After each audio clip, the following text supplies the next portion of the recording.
बच्चों, आज हम आपके लिए केमिकल काइनेटिक्स के कुछ सम्स दैट मीन्स रासायनिक गतिकी के कुछ सम्स करने जा रहे हैं और जो बोर्ड के एग्ज़ाम्स के लिए इम्पोर्टेंट हैं। और हर मेथड का एक एक सवाल देख लेंगे ताकि आपको वो हेल्पफुल रहेगी एग्ज़ाम्स में।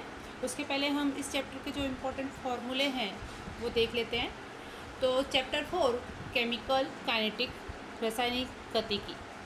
कोई भी प्रक्रिया R टू P के लिए अगर आपको प्रक्रिया वेग ज्ञात करना है, R that is the reactant and P for product, तो इसके लिए प्रक्रिया वेग का फॉर्मूला हो जाएगा minus delta R upon delta T equal to delta P upon delta T। यहाँ पर ये प्लस चिन्ह आता है और यहाँ पर माइनस आता है। अब यहाँ पर माइनस और प्लस क्या दिखा रहा है? माइनस दैट इज़ प्रक्रिया जैसे जैसे आगे बढ़ती है वैसे वैसे प्रक्रिया की सांद्रता में कमी होती है, यह दिखाता है।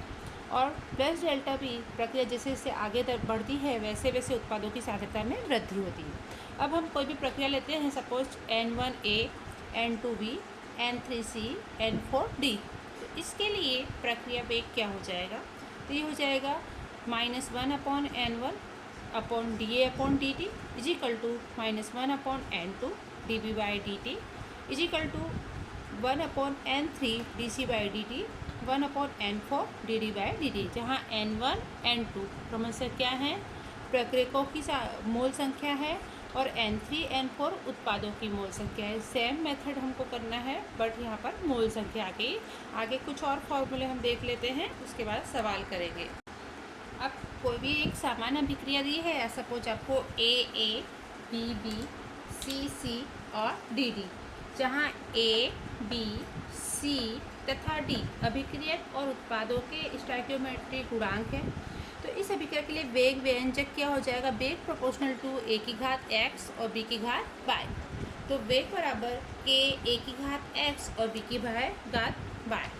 इसमें अभिक्रिया की कोटि ज्ञात करनी है। अभिक्रिया की कोटि दैट इज अभिक्रिया किस क्रमांक की है? प्रथम कोटि, शून्य कोटि, द्वितीय कोटि। तो यहाँ x और y क्या है? स्टोइकियोमेट्रिक गुणांक है A और B के समान।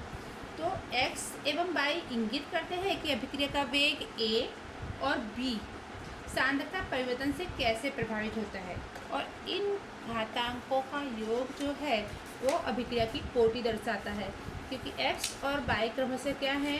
A और B की प्रति अभिक्रिया की कोटि को प्रदर्शित करते हैं। और अभिक्रिया कोटि किसे कहते हैं? तो किसी अभिक्रिया के वेग नियम व्यंजक से प्रयुक्त सांद्रताओं के घातांकों का योग उस अभिक्रिया की कोटि कहलाता है। अभिक्रिया की कोटि आपके लिए 0, 1, 2 या 3 हो सकती है, चतुर्थ में भी हो सकती है। तो अभिक्रिया की कोटि 0 होने का अर्थ है कि अभिक्रिया वेग अभिक्रिया की सांद्रता पर निर्भर नहीं करता है। तो इस चीज़ को भी हम याद रखेंगे। यानी दूसरी मेथड होगी हमारी अभिक्रिया की कोटि ज्ञात करने के लिए, अभिक्रिया की कोटि किस तरह की है। इसी में आके हम वेग स्थिरांक की इकाइयाँ कैसे ज्ञात कर सकते हैं, वो MCQ में क्वेश्चन पूछे जाते हैं।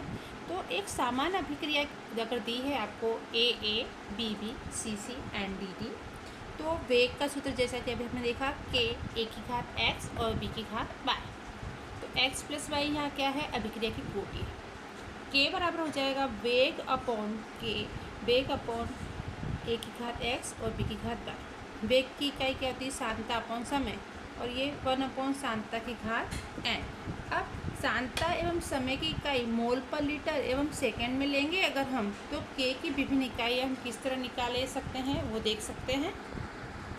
तो बच्चों, आपको 3 कोटि इसमें पढ़नी है, शून्य कोटि, प्रथम कोटि और द्वितीय कोटि की अभिक्रिया। तो शून्य कोटि की अभिक्रिया दैट इज शून्य कोटि, और उसका वेग स्थिरांक आप जो फॉर्मूला मैंने बताया उसमें आप रखेंगे तो आपको मिलेगा मोल पर लीटर सेकेंड इनवर्स। प्रथम कोटि की अभिक्रिया के लिए उसकी इकाई वेग स्थिरांक की इकाई मिलेगी आपको सेकेंड इनवर्स, और द्वितीय कोटि की अभिक्रिया के लिए वेग स्थिरांक की इकाई मिलेगी मोल इनवर्स लीटर सेकेंड। तो ये आपको याद रखने हैं। This is important for the MCQ, और सम्स में भी हमको ये इकाइयों की ज़रूरत पड़ती है। तो MCQ के लिए खास इनको तैयार करना है। आगे हम चलते हैं अपने नेक्स्ट पॉइंट पर। अब शून्य कोटि की अभिक्रिया के लिए वेग स्थिरांक के ज्ञात करने का फॉर्मूला होता है R0 - R अपॉन T। कैसे प्रूव करते हैं आप सीख चुके होंगे। फ़िलहाल हम सिर्फ फॉर्मूलों की डिस्कस कर रहे हैं। अगर आपको लगे कि फार्मूला कैसे ड्राइव करना है तो आप कमेंट बॉक्स में लिख दीजिएगा, तो मैं आपको ड्राइव करके बता दूँगी। ठीक है, तो इसका फॉर्मूला होता है कि R0 minus R upon T, और अर्धायुष समय इसका होता है T1/2 इजिकल टू R0/2K। अब प्रथम कोटि के लिए देख लेते हैं। प्रथम कोटि की अभिक्रिया के लिए वेग स्थिरांक का फॉर्मूला था K equal to 2.303 upon T log R0/RT। R0 प्रारंभिक सांद्रता और RT टी समय पर सांद्रता होगी। इस तरह T1/2 equal to 0.693 upon K। T1/2 that is होता है अर्धायुष समय, दैट मीन्स प्रक्रिया की सांद्रता आधा होने में लगा समय।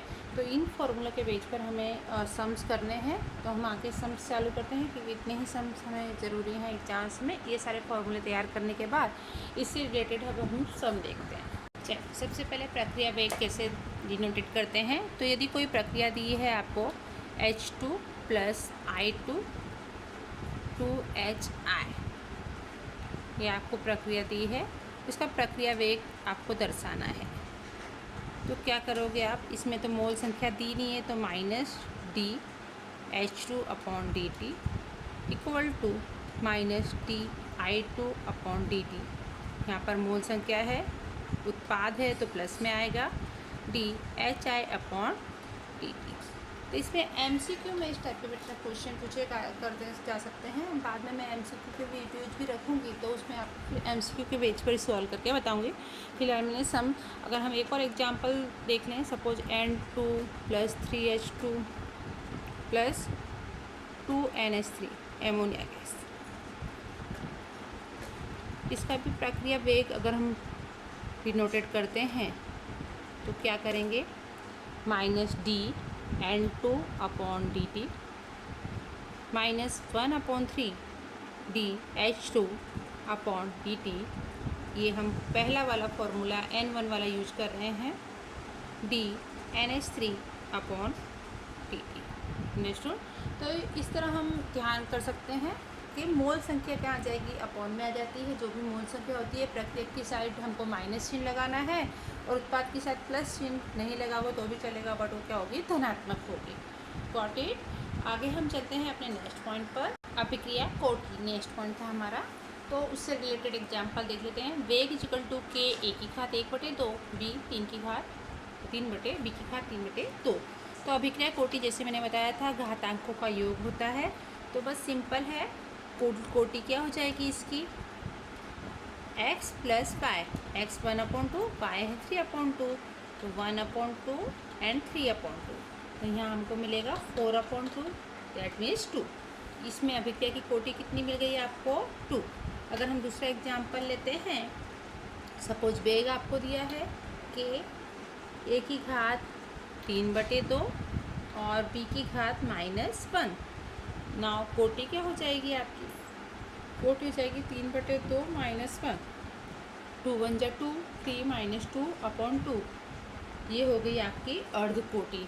तो इस तरह के सवाल आए, ये सब MCQ में या शॉर्ट क्वेश्चन में पूछे जा सकते हैं। तो कोटि इस तरह आपको ज्ञात करनी है। चलिए, नेक्स्ट पॉइंट था हमारा अर्धायुष समय। उसके बाद हम शून्य कोटि प्रथम कोटि के सम्स करते हैं। अर्धायुष समय शॉर्ट में होते हैं, इसलिए पहले वो करा दूँ। सपोज प्रथम कोटि की अभिक्रियाओं के लिए आपको दिया हुआ है कि वेग अचलांक दिया हुआ है। वेग अचलांक आपको दिया हुआ है सपोज 200 सेकेंड इनवर्स, और आपको कहा है कि अभिक्रिया प्रथम कोटि की है। इसका अर्धायुष समय निकालिए। सिंपली आप फॉर्मूला रखेंगे T1/2 0.693 अपॉन K। बस कीमत रखिए और आपको वैल्यू मिल जाएगी। ये भी क्वेश्चन MCQ में पूछ सकते हैं, इसका सूत्र भी MCQ में पूछा जा सकता है। आप सिंपल इसको सॉल्व करेंगे तो आपको वैल्यू मिलेगी 3.465 10⁻³ सेकेंड इनवर्स। इस तरह आप कोई भी सम कर सकते हो। सपोज K बराबर दिया है 2 मिनट इनवर्स, आपको जो भी दिया हो उसके अंदर ही आपको इकाई उसकी फाइंड करनी है। T1/2 का फॉर्मूला लगाइए 0.693 अपॉन K। तो 0.693 K आप वैल्यू रखिए, 2 मिनट्स रखेंगे तो यहाँ आपको मिलेगा 0.3465 मिनट इनवर्स। जहाँ पे जो इकाई है उसी में आपको मिलेगा। अब थोड़े बड़े सम करते हैं।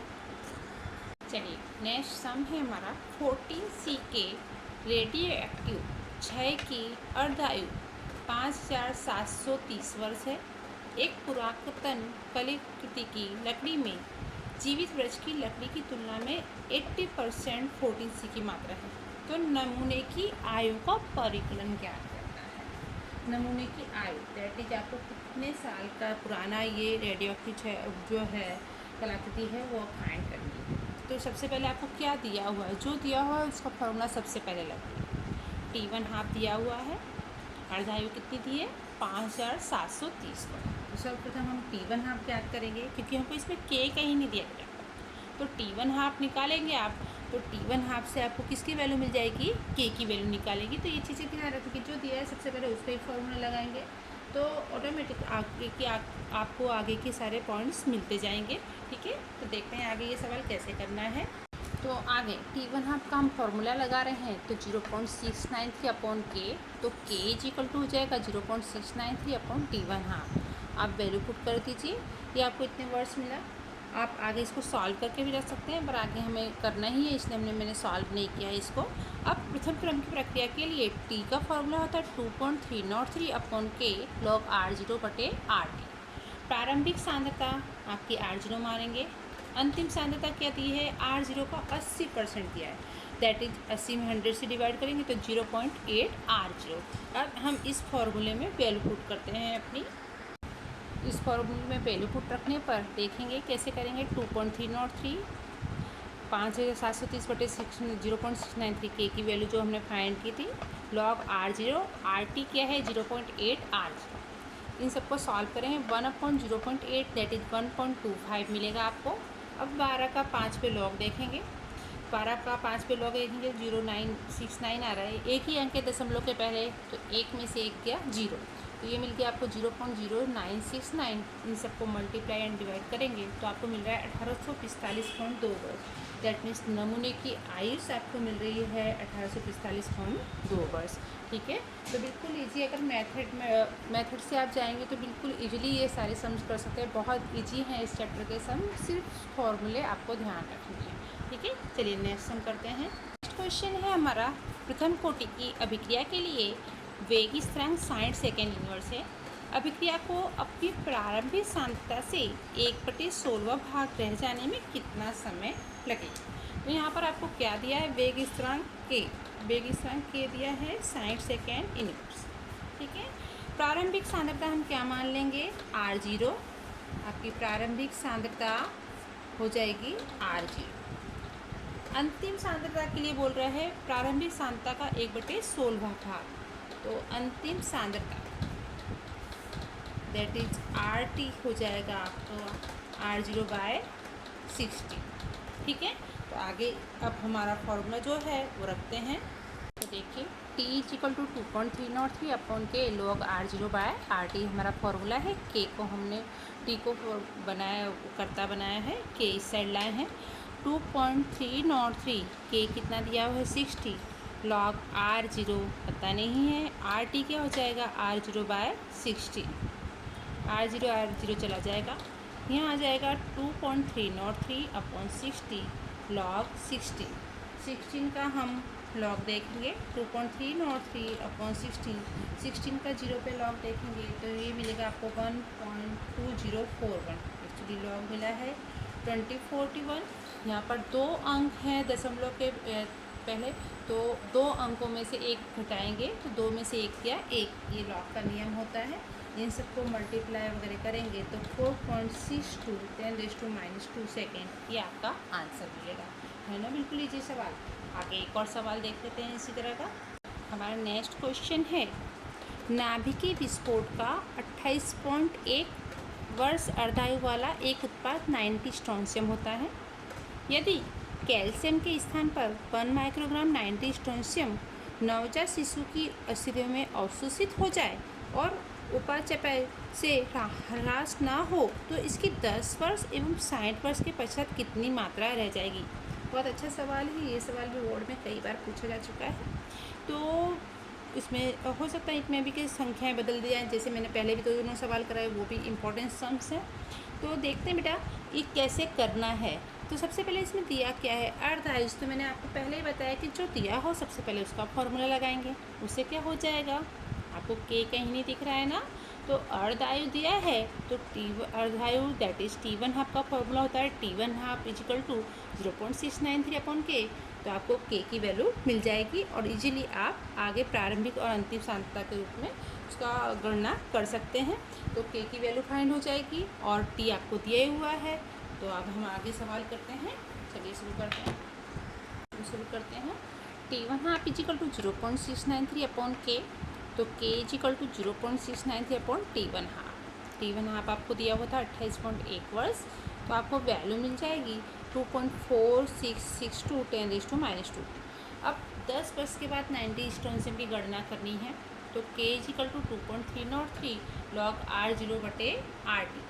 2.303 upon T log 1 upon RT। अब 1 अपॉन RT को हम कर्ता बनाते हैं। आगे का सवाल आगे देखते हैं। तो log 1 अपॉन RT को हम कर्ता बनाएंगे, सारी वैल्यूज एक साइड। log 1 अपॉन RT इनको मल्टीप्लाई करके 2.303 से डिवाइड करेंगे तो आपको वैल्यू मिलती है 0.1070। 1 अपॉन RT लॉग इस साइड आएगा, दैट इज 1 अपॉन लॉग, वो हो जाता है एंटी लॉग। तो एंटी लॉग हम फाइंड करेंगे 0.10 का 7 पे एंटी लॉग देखेंगे तो आपको मिलेगा 2794। अब यहाँ दशमलव के पहले 0 है, 0 पे 1 जोड़ते हैं तो क्या मिलता है, 1 मिलता है। ये एंटी लॉग का नियम है, जो भी डिजिट होता है यहाँ पर उसमें 1 प्लस करते हैं। तो यहाँ पर 0 में +1 करने पर आपको 1 मिल रहा है, तो 1.2795। 1 अपॉन एक्स की वैल्यू आ गई। इस तरह हम एक्स की वैल्यू फाइंड करेंगे तो 1 अपॉन 1.2794 ये आपको मिलता है 0.7816 माइक्रोग्राम 90 स्टोनसिम 10 वर्ष के बाद मिल रहा है। सेम मेथड से आपको 60 ईयर्स के बाद या आपको जो भी एग्जाम में वैल्यू दी हुई 65 दिया हो, 25 दिया हो, 70 दिया, एनीथिंग कुछ भी वैल्यू दी हो तो आपको इसी मेथड से करना है। क्लियर हो बच्चों? तो आगे एक तो सवाल और देख लेते हैं हम। क्वेश्चन है, दर्शाइए कि प्रथम कोटि की अभिक्रिया में 99% अभिक्रिया पूर्ण होने में लगा समय 90% अभिक्रिया पूर्ण होने में लगने वाले समय से दुगना है। दैट मीन्स आपको प्रूव करना है। तो हमको दोनों अभिक्रियाओं के लिए लगा समय निकालना पड़ेगा पहले। तो 90% प्रक्रिया पूर्ण होने में समय कितना लगता है और 99 प्रक्रिया पूर्ण होने में प्रक्रिया पूर्ण होने में कितना समय लगता है। तो करते ही ये सवाल आके बिल्कुल इजी सवाल है। चलिए देखते हैं पहले 90% प्रक्रिया पूर्ण होने में लगा समय क्या है। तो प्रारंभिक सांद्रता हमने मान ली R0। अब प्रक्रिया 90% पूरी होती है तब बाकी सांद्रता कितनी रहती है, 10%। देयरफॉर RT क्या हो जाएगा, R0 गुणे 10 बटे 100, that is 0.1 into R0। T90 का हम फॉर्मूला लगाएंगे 2.303 अपॉन के लॉग R0 बटे RT। अब इसी में वैल्यू रखने पर T90% क्या हो जाएगा, 2.303 अपॉन के लॉग R0, RT है 0.1 R0। R0 कट जाएगा, ये आपको मिलेगा log 10 उसका वैल्यू आ जाएगा 1। तो T90% आपको मिल गया 2.303 अपॉन के। अब इसी तरह 99% के लिए भी करते हैं। 99% प्रक्रिया पूर्ण होने में लगा समय की गणना कर रहे हैं। प्रारंभिक सांद्रता R0। अब 99% प्रक्रिया जब पूर्ण होती है तब कितनी बाकी रहेगी, मात्र 1%। तो उसके लिए RT हो जाएगा R0 का 1%। तो R0 इंटू 1 इंटू 100 अपॉन 100 वो मिलेगा आपको 0.01 R0। अब ये वैल्यू भी हम समीकरण में पुट कर 99% में हम वैल्यू पुट कर रहे हैं 2.303 अपॉन के लॉग R0 बटे RT में।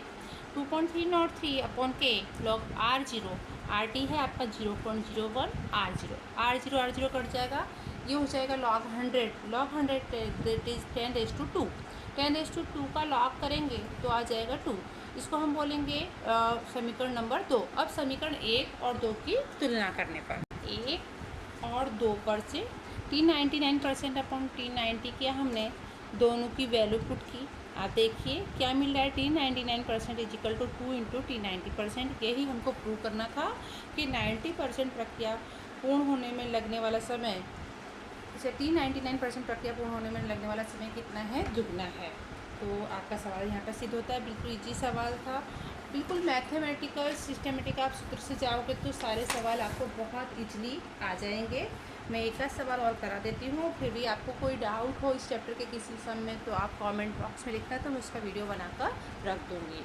ठीक है, चलिए एक सवाल और देख लेते हैं। नेक्स्ट सम है, एक प्रथम कोटि की अभिक्रिया में 30% वियोजन होने में 40 मिनट लगता है, तो T1 हाफ की गणना करनी है। थोड़ा सा अलग है उन सवालों से।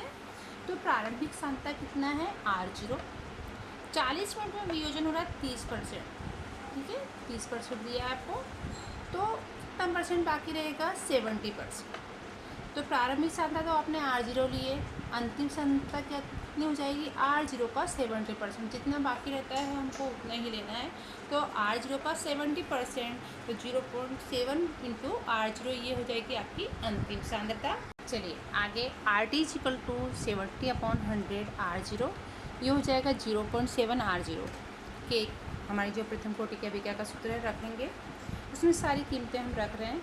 ये आपको मिलेगा 1/0.7, यू कैन राइट 10/7। आगे इसी को सॉल्व कर लेते हैं। तो वैल्यू पुट करते हैं बेटा, 2.303/40 मिनट और log 10/7 का log फाइंड करेंगे तो ये आपको मिलेगा 0.1549। इन दोनों को मल्टीप्लाई करके 40 से डिवाइड करते हैं तो आपका आंसर आ रहा है 8.9185 10⁻3।